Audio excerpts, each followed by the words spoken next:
everyone, welcome back to my channel. My name is Kendra and today I'm going to be doing my February wrap-up.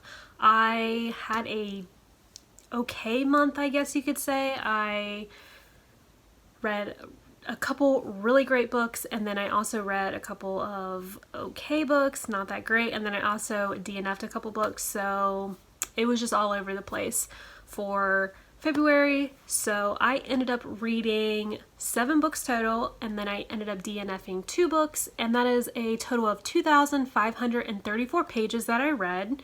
I read 4 physical books, 3 ebooks, 4 of my own books, 2 Kindle Unlimited books, 1 Kindle book that I previously owned.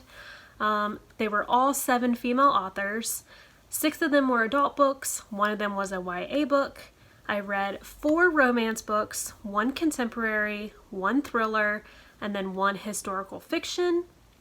I had 0 1 stars, 0 2 stars, 2 3 stars, 3 4 stars, and 2 5 stars.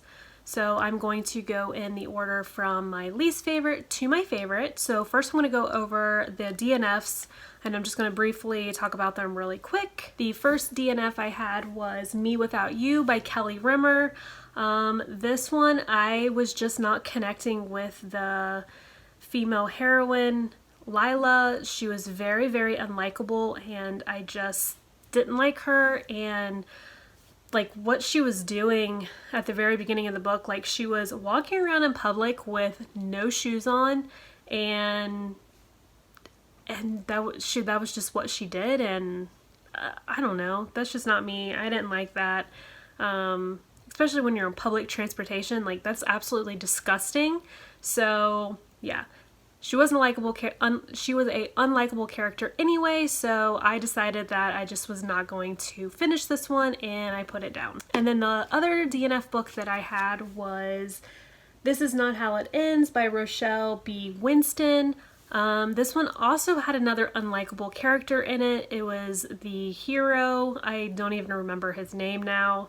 He was literally an arrogant bastard, and the heroine, she literally did not catch on, whatever. I don't know. This was like a love triangle, I guess. I didn't really get into the whole entire love triangle thing because I just couldn't get past the fact that she wanted to stay with this guy the whole entire time. Like, obviously there's red flags, and you literally looked past all of them.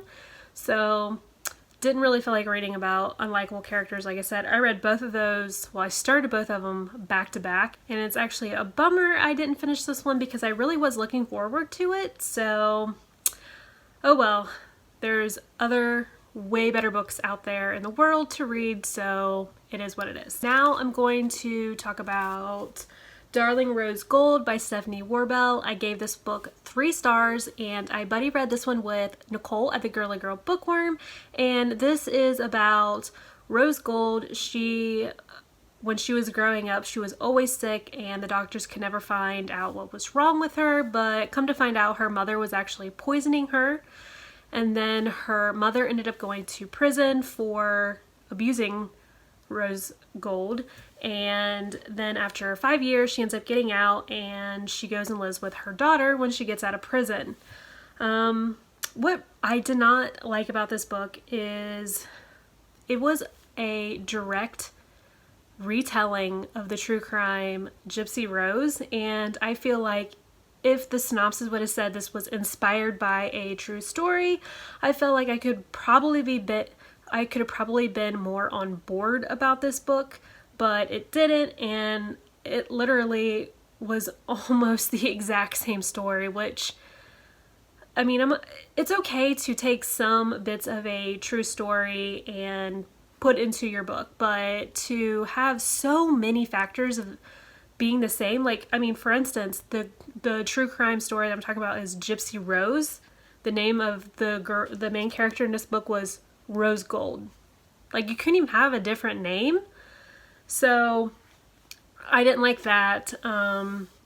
Overall, I mean, there was differences, don't get me wrong, but for the most part, I just felt like I was reading her story, and I was just not here for that. Like, I wanted a good thriller, and also I didn't really think this was very thrilling either. Like, I mean, there was a couple mystery aspects, but definitely not thrillery at all.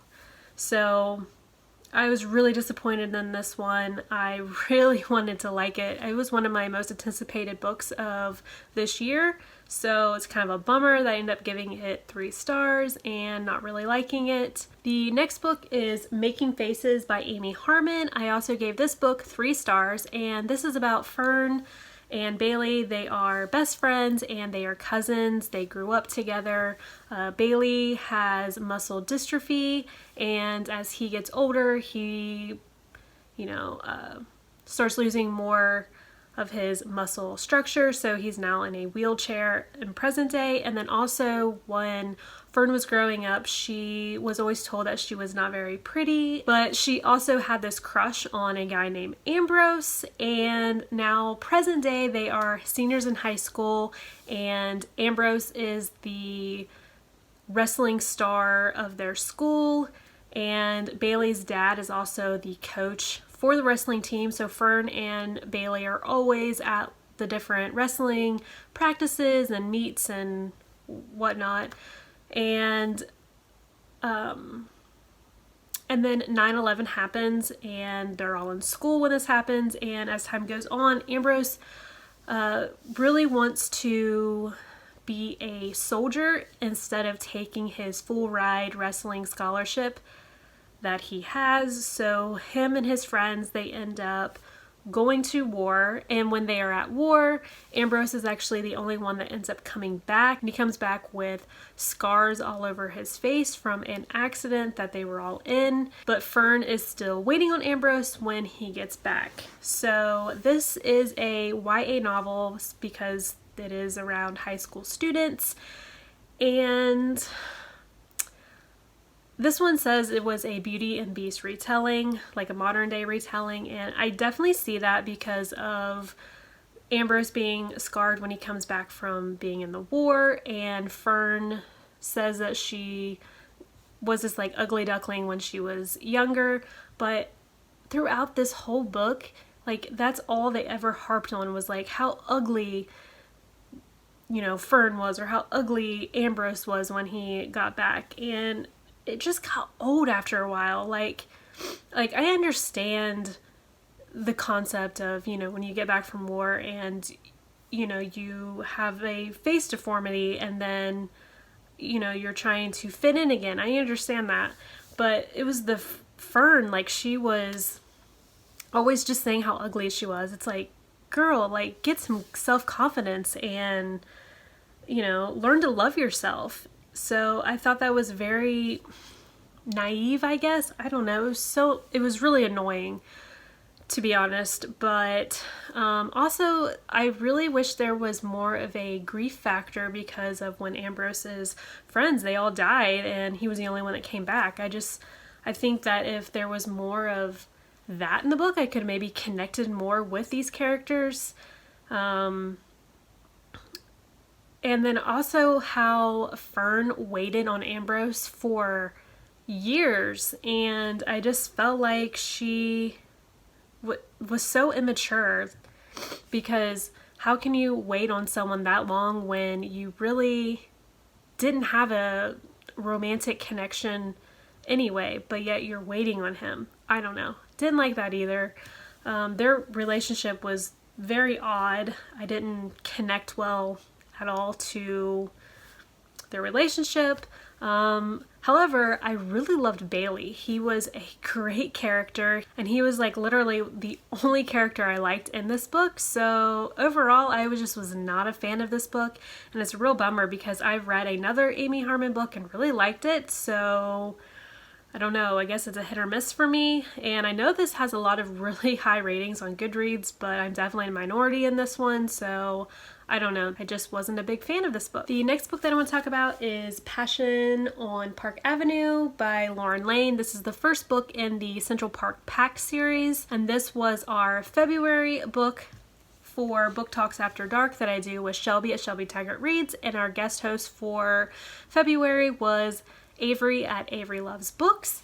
and I ended up giving this book 4 stars, and this is about Naomi. She ends up meeting these 2 other girls at her boyfriend's funeral. However, the other 2 girls are her boyfriend's other girlfriend and wife. So they end up becoming friends. So Naomi, she owns a very successful jewelry business in New York, and one day she gets a very interesting phone call about a application for an apartment for her to live in, and she never put in this application, but come to find out her mother sent in for this application, and when she goes to the interview, she finds out that it is at the same building that her and her mother used to live at, because her mom was a live-in housekeeper for the Cunninghams, and while they were living there, her mother was sleeping with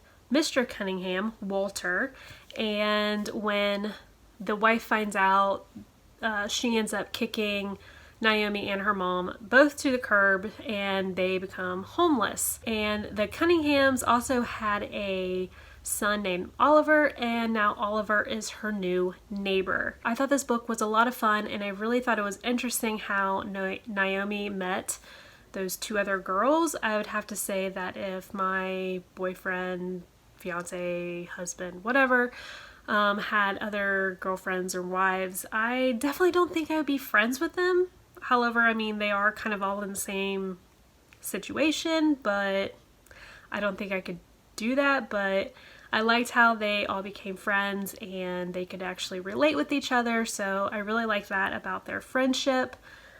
I also loved how Walter, which was Oliver's dad, played a huge role in this book. I really liked that, and he was definitely different in present day versus when he was, in the past when Naomi lived with their family. So I really liked him, and I really liked Oliver and Naomi's relationship. I thought it was really cute, and even though this book was super short, I felt like the characters were pretty fleshed out and their relationship was really good. I really just felt like this was like a fun, lighthearted rom-com.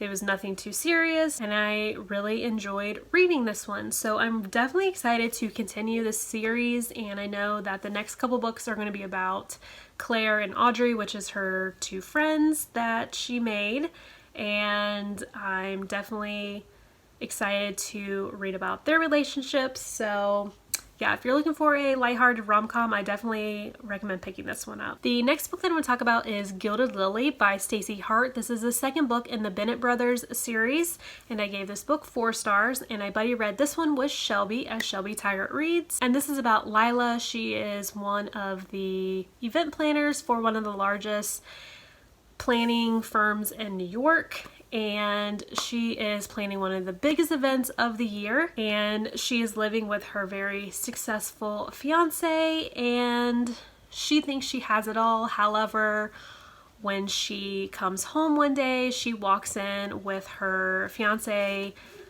sleeping with her client. And then you have Cash Bennett.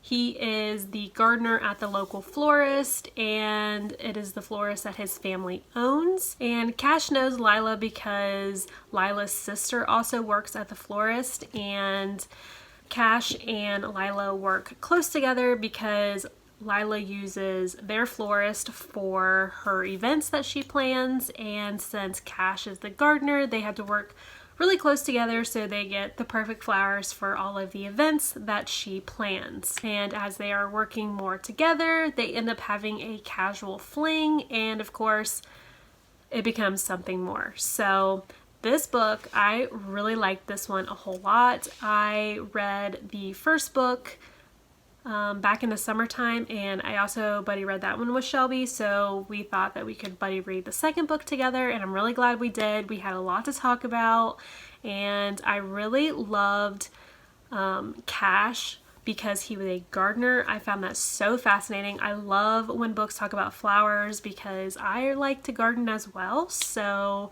I like you know, when you read about something that you're interested in as well, it just, you have more to connect with. So I really like that. And I felt so bad for Lila, how she walked in on her fiance, but I'm really glad that Cash was there because their relationship was so cute. I loved how they were a casual fling first, because then they got to know each other more instead of like rushing into a relationship, or just basically she didn't want to rebound, so she just, you know, casually was with Cash, and I just loved that. And I really thought the chemistry between Cash and Lila was really good. So if you're looking for a book that is a rom-com that is set around a florist and flowers and has a casual fling in it, I definitely recommend picking this one up because it was just so much fun. The next book is Happy Trail by Daisy Prescott, and this is the first book in the Park Ranger series, and I also gave this book 4 stars. And this is about Olive and her boyfriend Ty. They decide they are going to hike the Appalachian Trail in its entirety, and her boyfriend Ty is a big social media influencer on Instagram. And while they're hiking, one day he ends up getting on Instagram Live and proposing to her, and she is so caught off guard that she ends up telling him no. And she's also been engaged multiple times before, so Ty ends up getting really angry and ends up just leaving Olive on the trail and never comes back for her. So she ends up finishing out she wants to finish out the trail, the hiking trail. Then you also have Jay. He is a park ranger, and he learns that there is a huge snowstorm coming, so he goes out onto the trail and lets all of the hikers know so they can take shelter or whatnot. And one of the groups tells him that there's a woman that's still up on the trail and she has no phone or communication whatsoever, so he ends up going to find her, and it's almost to the point where it's almost too late to find shelter, but he knows of a small cabin where, like, close to where they are, so they end up going to this cabin to take shelter, and they are there together. So this book was so much fun. I usually don't like books that is set around like hiking or like survival type stories, but this one was so good. I've also never read anything about a park ranger before, and I really liked how Jay was such a likable character, and I also really liked Olive as well, and I really liked how she was so determined to finish the trail even though she was by herself. I thought that was very courageous on her part. I really loved the romance between Jay and Olive. I thought they had amazing chemistry, and I just love how they met in that cabin together. I thought it was just so cute, and I really thought this was just a fun romance, and it was a great winter read because it had a snowstorm in it, so I definitely recommend picking up this book. The next book that I'll talk about is Hotshot Doc by R.S. Gray. I gave this book 5 stars, and this is about Bailey. Her parents died in a tragic car accident. Now she is the legal guardian of her sister, and she had to give up her dream of becoming a surgeon, so now she is just a surgical assistant, and she has been assisting Dr. Lopez for many years, and he ends up telling her that he's going to be retiring and that she'll need to find a new surgeon to work for. And the only doctor that needs an assistant is Dr. Russell, and there's a reason why. He doesn't have a surgical assistant at the time because he is super intense and very arrogant, but Dr. Russell is a pediatric spinal surgeon. He loves his job a whole lot, and so when Bailey comes to work for him, they definitely don't get along, but as time goes on, they start, getting in the groove of working together, and then they both start having mutual feelings for each other. I love this book so much. It reminded me of Grey's Anatomy. I love Grey's Anatomy, and I loved the banter between Dr. Russell and Bailey. I thought their chemistry was definitely spot on, and their romance was a super slow burn, so they definitely didn't actually get together almost towards the end of the book, but I like that because, you know, they really got to feel each other out and you really got the good dynamics of both characters. So if you're looking for a slow burn, enemies to lovers medical romance, I highly recommend picking this book up. It was so good. And my favorite book of the month was The Things We Cannot Say by Kelly Rimmer. Like I said, it's my favorite book, so of course I gave it 5 stars. And it's about Alice. She's a mother of 2 and her son is autistic, and the only way that he can communicate is through an app on his tablet. And then Alice's grandma ends up having a stroke and she is rushed to the hospital, and the only way that she can now communicate is through her son's app as well. And she is trying to tell Alice that she wants her to go to Poland because that is where she is from. But she doesn't know why her grandmother wants her to go there, so she must decide if she's going to go to Poland to see what her grandmother wants. This is told in dual timelines, and then in 1938 you're following Elena, and she is engaged to Thomas, and he leaves to go to medical school, and while he is there at school, the Nazis end up invading their town in Poland. So Elena does everything she can to get in touch with Thomas, and when she finally does, he is in hiding from the Nazis and they must meet in secret. And Thomas is helping hide other Jewish families, and his life is in danger every day, hoping not to get caught by the Nazis. And Elena and Thomas are separated once again because Elena is going to a camp so she can hopefully flee from Poland. So this book was absolutely amazing. It was so emotional. I love historical fiction set during World War II times, and I really loved the dual timeline in this book. Usually I like one or the other timelines better. However, I liked both of these timelines. They were very interesting, very fascinating. I thought the present day was just as good as the past when they were in World War II era, and I really loved the past when you're reading about Elena and Thomas. I just thought their relationship was so pure and so beautiful. But there is also a mystery aspect in this book, and there's actually 2 of them, and I really liked that. And here it felt like I was guessing throughout the whole book, and it definitely kept me reading, so I love that about this. And like I said before, it was very, very emotional. So if you are looking for a World War II historical fiction that has a beautiful and emotional love story, I highly recommend picking this one up. So those are all the books that I read in February. I read a few really great books, and then I read a few bad books. So it was definitely, like I said, a mixed bag. But I am so glad that I did read the few that I loved. But let me know in the comments what was your favorite book of February, or let me know if you read any of these books and what you thought about them. And until then, I will see you in my next video. Bye!